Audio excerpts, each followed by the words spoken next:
tous et à toutes et je vous retrouve aujourd'hui pour un point lecture, le point lecture de fin janvier, voilà, oui fin janvier, puisqu'on est début mars et donc je vais vous faire le point sur mes 3 dernières lectures. Alors, on commence tout de suite. Première lecture qui a été vraiment une très belle lecture, il s'agit de La Bibliothèque des cœurs cabossés de Katharina Biwald, publiée aux éditions de Noël, que je remercie d'ailleurs pour l'envoi de cet ouvrage. Très beau livre. Alors déjà, est-ce qu'on peut s'arrêter 5 minutes sur la couverture? Merci. Couverture absolument magnifique avec tous les petits détails.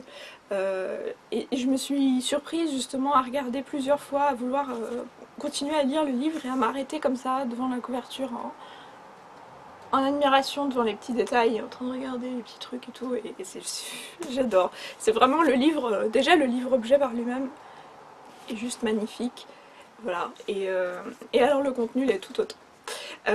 L'histoire, c'est l'histoire de Sarah Lindqvist, qui est une jeune Suédoise de 28 ans, oui c'est ça, qui est libraire depuis de nombreuses années en Suède, et qui échange par le biais d'un site internet d'échange de livres, d'après ce que j'ai compris, qui s'est trouvé une correspondante aux États-Unis, dans l'Iowa, oui c'est ça, dans l'Iowa si je dis pas de bêtises, donc une correspondante, une femme âgée qui s'appelle Amy, et qui vit dans une petite ville, donc la ville de Broken Wheel, dans l'Iowa. Mais alors, imaginez-vous le trou perdu du fin fond des États-Unis, c'est-à-dire vraiment la petite ville où il n'y a même pas 100 habitants, pardon, 100 habitants, c'est pas français, où il n'y a même pas 100 habitants et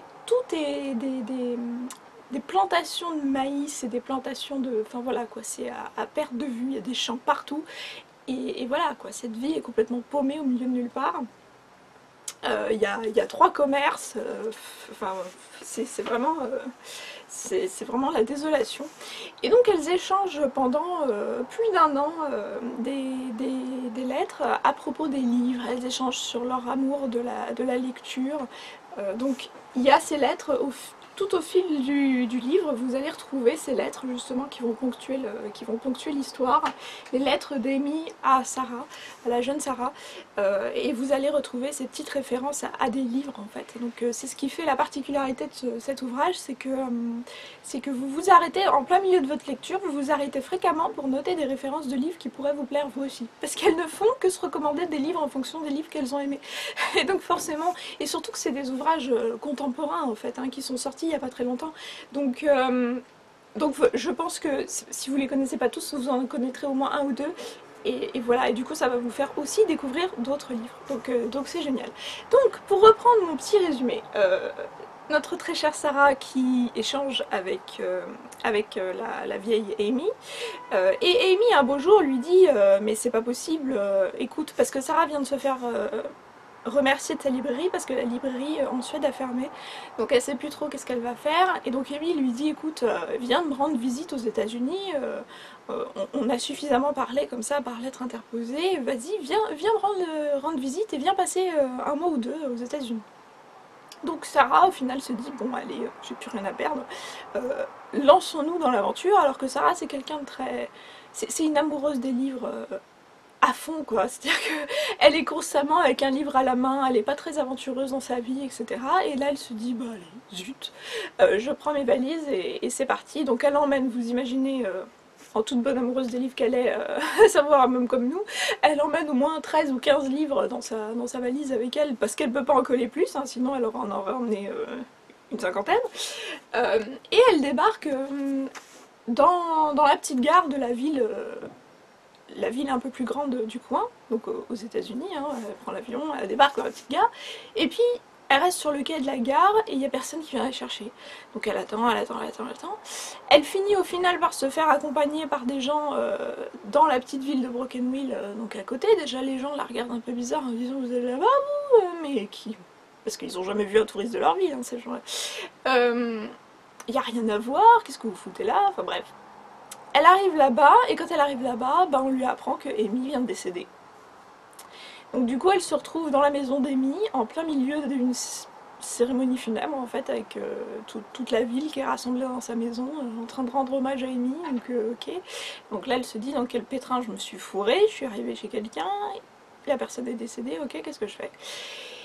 Et donc je vais pas vous raconter tout le reste de l'histoire, parce que le reste de l'histoire, donc les gens vont lui dire bah écoutez, vous pouvez pas repartir comme ça tout de suite, restez au moins un bout de temps quoi, enfin posez-vous, et puis Amy aurait voulu que vous découvririez la ville, donc restez chez Amy, de toute façon bon bah c'est ce qu'elle aurait voulu, il y a une chambre d'amis, installez-vous et puis voilà. Et donc toute l'histoire va être le récit en fait justement de sa découverte de la ville, de sa découverte de la vie d'Amy aussi, de sa découverte de la caverne d'Ali Baba d'Amy et de la bibliothèque d'Amy qui est juste voilà, magnifique. Et en fait elle va décider d'ouvrir une librairie pour rendre hommage à Amy avec tous les bouquins qu'elle avait, parce qu'elle se dit que Amy n'aurait pas voulu que tous les livres restent cloîtrés chez elle et prennent la poussière, parce qu'elle, Amy dans ses lettres se désespérait que les gens autour d'elle ne lisaient pas, et c'est pour ça qu'elle correspondait avec Sarah, parce que c'était la seule qui pouvait la comprendre dans son amour des livres. Chose qu'on comprend nous aussi, puisque à travers le blog, c'est un peu pour ça que, enfin personnellement c'est pour ça que j'ai créé le blog, parce que j'avais envie de partager avec des gens sur les livres que je lisais. Et je pense que si vous regardez les vidéos sur YouTube, c'est aussi que vous aussi vous êtes un peu comme ça. Donc voilà, elle va se lancer dans un projet fou, c'est d'ouvrir une librairie dans cette petite ville. Et au fur et à mesure, elle va apprendre à connaître les gens. Donc vous allez avoir la vie personnelle des gens, leur bonheur, leur malheur, etc. Et c'est juste une très très belle histoire en fait. C'est une belle histoire de vie, c'est l'histoire d'un village, enfin d'une petite ville perdue des États-Unis, c'est l'histoire de personnalités toutes plus différentes les unes que les autres. Et voilà, c'est une belle histoire, je peux pas vous en dire plus, et c'est juste magnifique. Et toutes les personnes, vous pensez... C'est aussi l'histoire du fait qu'il ne faut pas se fier aux apparences parfois. Il y a des gens qui nous apparaissent d'une façon assez particulière au premier abord, et en fait elles ne sont pas du tout comme ça, et vous apprenez que voilà, parfois il faut aller plus loin que la première impression. C'est vraiment une très très très belle histoire, je vous le conseille énormément, je pense que vous en avez suffisamment entendu parler. Donc La bibliothèque des cœurs cabossés de Katharina Bival, aux éditions de Noël. Vraiment, vraiment, vraiment, ça vaut énormément le coup, ne serait-ce que pour pouvoir avoir toutes les recommandations de livres qu'elle cite à l'intérieur du bouquin. C'est fou, hein, mais moi ma palle a encore augmenté, enfin ma wishlist a encore augmenté avec ce livre, hein, c'est terrible. Donc voilà, il fait un peu plus de 475 pages, mais c'est vraiment une très très très très belle lecture, voilà, donc je vous le conseille amplement. Deuxième lecture très très très très très très bonne aussi, il s'agit de ma saga adorée, ma saga chouchou, Élémentaire mon cher Voltaire de Frédéric Lenormand, et donc le 5e tome de la saga Voltaire mène l'enquête, paru aux éditions J.C. Lattès début février dernier. Voilà, vous savez je pense depuis le temps que vous me suivez sur cette chaîne, pour ceux qui me suivent depuis un moment, que la saga Voltaire mène l'enquête de Frédéric Lenormand c'est ma saga chouchou. J'adore. Alors déjà j'adore le roman historique, mais alors là vous avez du polar historique humoristique. C'est juste génial. Donc une fois de plus on retrouve notre cher Voltaire, Voltaire le philosophe, hein, le personnage, oui oui c'est bien lui, qui est cette fois-ci exilé en Lorraine suite à la parution de ses lettres philosophiques qui n'ont pas vraiment plu au roi Louis XV, c'est le moins qu'on puisse dire.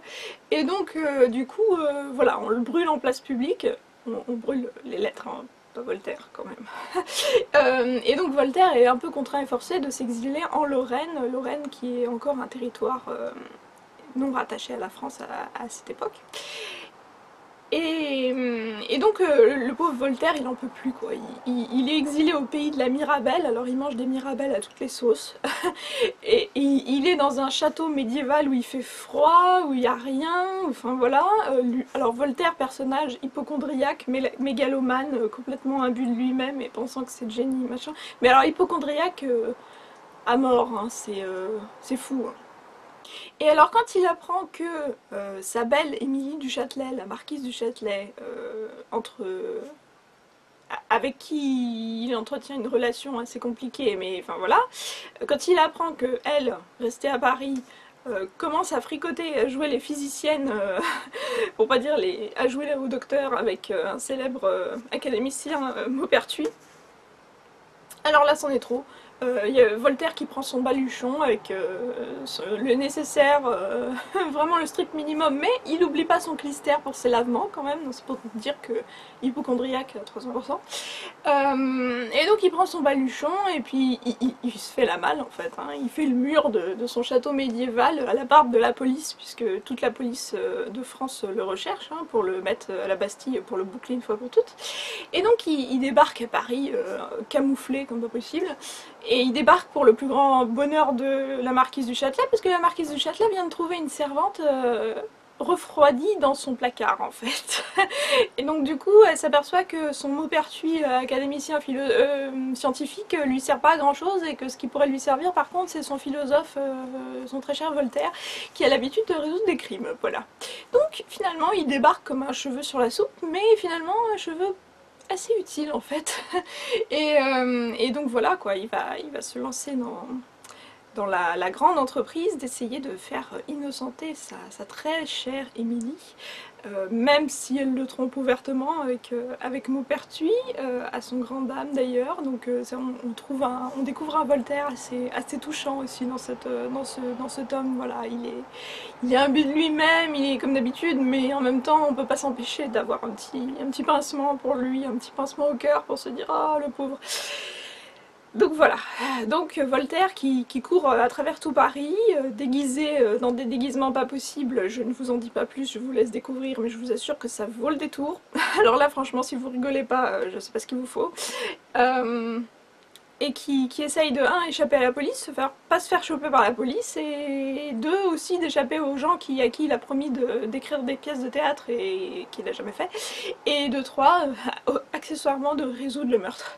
Donc je vous conseille amplement la saga Voltaire mène l'enquête. Si vous avez toujours pas commencé cette saga, honte à vous, je vous somme tout de suite de commencer cette saga parce que vous me remercierez. En plus de ça, franchement c'est pas long, ça fait toujours 300 pages, c'est écrit très gros, chez J.C. Lattès, voilà.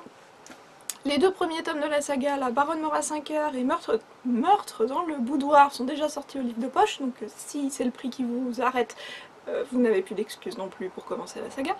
Et voilà, toujours aussi bien, 5e tome, génial, topissime.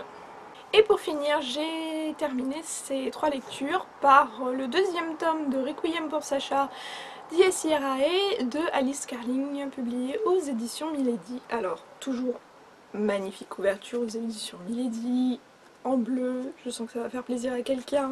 Manu, si tu passes par là. Voilà, c'est déjà couverture superbe. Donc alors pour le coup, si vous n'avez pas lu le premier tome, je vous incite très fortement à vous rabattre sur ma chronique du premier tome et sur éventuellement la chronique vidéo que j'en ai faite et dont je vous mettrai le lien quelque part par ici. Et donc voilà, si vous ne l'avez pas lu, je vous incite à quitter cette vidéo maintenant parce qu'on va spoiler un peu. Et donc voilà. Donc le 2e tome, on retrouve notre très cher Sacha qui était littéralement, qu'on avait laissé littéralement avec une dague sur le cou, puisqu'elle avait découvert que c'était la fille du diable, rien de moins. Et donc elle s'était rendue à son très cher Raphaël, l'ange déchu, pour lui dire vas-y, retrouve tes ailes, retrouve ta place au paradis, sacrifie-moi, et surtout qu'elle est censée déclencher l'apocalypse apparemment, donc elle ne peut se résoudre à cette éventualité-là. Et on avait terminé le tome 1 comme ça en fait, donc on se demandait qu'est-ce qui allait bien se passer. Donc vous imaginez que pour faire continuer la saga, Raphaël va pas pouvoir la tuer, c'est pas possible. Donc littéralement on reprend là où on s'en était arrêté, ce qui est vraiment super. Et donc le très cher Raphaël ne peut pas se résoudre à tuer sa Sacha qu'il aime profondément. Et donc Sacha va être un peu contrainte et forcée le laisser de côté puisqu'elle va se faire récupérer par toute la bande de démons à la solde de son père et qu'elle va passer un sacré bout de temps en enfer justement à en apprendre un peu plus sur cette histoire d'Apocalypse qui apparemment est un peu plus compliquée qu'on ne pourrait le penser, à savoir que tout n'est pas si rose au pays du bon Dieu et chez les anges, voilà, donc l'Apocalypse n'est pas exactement ce qu'on nous en a dit voilà quoi, sur Terre et de ce qu'on nous en dit tous les jours, bref. Donc voilà, je vais pas vous en dire plus forcément, mis à part que Sacha fait la rencontre de Zéchiel qui est un démon, et Zéchiel qui s'avère être le frère de Raphaël, et qui ne va pas laisser indifférent notre très cher Sacha, pardon, je vais finir par y arriver. Voilà, donc Zéchiel qui ne va pas laisser indifférent notre très cher Sacha. Donc voilà, Sacha qui va être un peu perdue, elle va se dire c'est pas possible, je suis amoureuse des deux frères, il faut que je fasse mon choix, c'est pas normal. Alors bon, petit truc qui m'a un peu énervée, c'est que voilà, je t'aime pas constant entre les personnages à l'intérieur de ce tome est parfois un peu trop poussé. Enfin, c'est-à-dire qu'au bout d'un moment on a envie qu'ils fassent leur choix et qu'ils arrêtent de revenir à chaque fois sur... Enfin ils se tombent dans les bras et puis après ils se repoussent et puis après ils font comme si de rien n'était, ils se font la gueule et puis après ils se retombent dans les bras. Voilà, c'est juste le petit bémol que j'ai à mettre dans cette saga, mais sinon ça se lit super vite, ça fait 400 pages et ça se dévore littéralement. C'est bien, franchement, c'est de la très bonne béquille française hein. Et ça se termine sur un cliffhanger de folie. Alors là pour le coup, Alice Carling a l'habitude et je pense que c'est une règle chez elle de terminer ses livres sur un cliffhanger de folie, une fin qui vous donne une seule envie, c'est de lire la suite. Donc heureusement le tome 3 est dans ma palme derrière moi, donc ça va, là cette fois-ci j'aurai pas trop longtemps à attendre pour pouvoir terminer cette saga. Mais voilà, donc je vous conseille fortement de continuer avec le tome 2 si ce n'est pas déjà fait. Je vais pas vous dire de lire le tome 1 puisque si vous avez regardé jusque maintenant c'est que vous avez forcément lu le tome 1, enfin j'espère pour vous, sinon vous êtes fait spoiler mais vraiment beaucoup. Voilà, et donc très bonne lecture aussi de ce tome, et donc j'attends qu'une seule chose, c'est de terminer la saga avec le 3e. Voilà. Et bien sur ce, j'espère que ces 3 lectures vous auront donné envie éventuellement de découvrir ces ouvrages, de donner leur chance à certains, et pourquoi pas à tous d'ailleurs. Et sur ce, je vous souhaite une très belle journée, de très bonnes lectures, et je vous dis à très bientôt pour une nouvelle vidéo. Salut! Yeah, quite a bit older. When I started writing, I didn't actually make a conscious decision to write for teenagers. I just started writing a story and it happened to be about teenagers.